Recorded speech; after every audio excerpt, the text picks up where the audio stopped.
നിയമസഭാ തെരഞ്ഞെടുപ്പിനുള്ള ആദ്യഘട്ട സ്ഥാനാർത്ഥി പട്ടിക ഈ മാസം 20-ന് പ്രഖ്യാപിക്കാൻ ഒരുങ്ങി കോൺഗ്രസ്. 20 സിറ്റിംഗ് MLA-മാർക്കൊപ്പം 10 പ്രധാന സ്ഥാനാർത്ഥികളെയും ഉൾപ്പെടുത്തി 30 പേരുടെ പട്ടികയാവും പുറത്തിറക്കുക. പാലക്കാടും തൃപ്പൂണിത്തുറയിലും പുതുമുഖങ്ങളെ മത്സരിപ്പിക്കും. പ്രാദേശിക എതിർപ്പുകൾ ഉണ്ടെങ്കിലും ഉമാ തോമസിന് തൃക്കാക്കരയിൽ ഇത്തവണയും സീറ്റ് നൽകും. സണ്ണി ജോസഫ് മത്സരത്തിനിറങ്ങിയാൽ ആര് KPCC അധ്യക്ഷൻ എന്നതിൽ ഉദ്വേഗം തുടരുകയാണ്.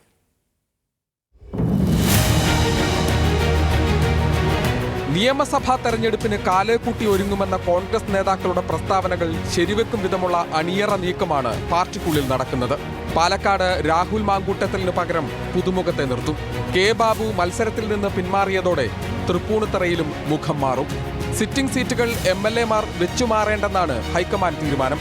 പ്രതിപക്ഷ നേതാവ് VD Satheesan, KPCC president Sunny Joseph, Ramesh Chennithala തുടങ്ങി 20 സിറ്റിംഗ് MLA-മാർ മത്സരിക്കും. ഇവർക്കൊപ്പം മുതിർന്ന നേതാക്കളെ കൂടി ഉൾപ്പെടുത്തിയാകും ആദ്യ പട്ടിക പുറത്തിറക്കുക.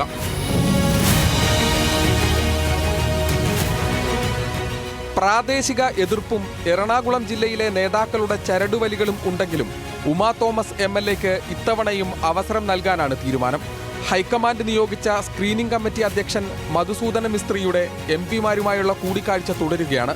MP-മാർ മത്സരിക്കുന്നതുൾപ്പെടെയുള്ള കാര്യങ്ങൾ കൂടിക്കാഴ്ചയിൽ ചർച്ചയായി. മിസ്ത്രിയുമായുള്ള കൂടിക്കാഴ്ച കൊടിക്കുന്നിൽ സുരേഷ് MP സ്ഥിരീകരിച്ചു. സണ്ണി ജോസഫ് പേരാവൂരിൽ മത്സരിക്കുന്നതിനാൽ KPCC അധ്യക്ഷ സ്ഥാനത്ത് ആര് വരുമെന്നതും പാർട്ടിക്കുള്ളിൽ സജീവ ചർച്ചയാണ്. മുതിർന്ന നേതാക്കളായ കൊടിക്കുന്നിൽ സുരേഷ്, ആന്റോ ആന്റണി, ബെന്നി ബെഹനാൻ എന്നിവരിൽ ഒരാൾക്കാണ് സാധ്യത. ആദ്യഘട്ട സ്ഥാനാർത്ഥി പട്ടികയ്ക്കൊപ്പം അധ്യക്ഷന്റെ പേരും പ്രഖ്യാപിച്ചേക്കും. സാമുദായിക സമവാക്യങ്ങൾ കണക്കിലെടുത്താവും അധ്യക്ഷന്റെ കാര്യത്തിൽ ധാരണയുണ്ടാവുക. News desk, news Malayalam.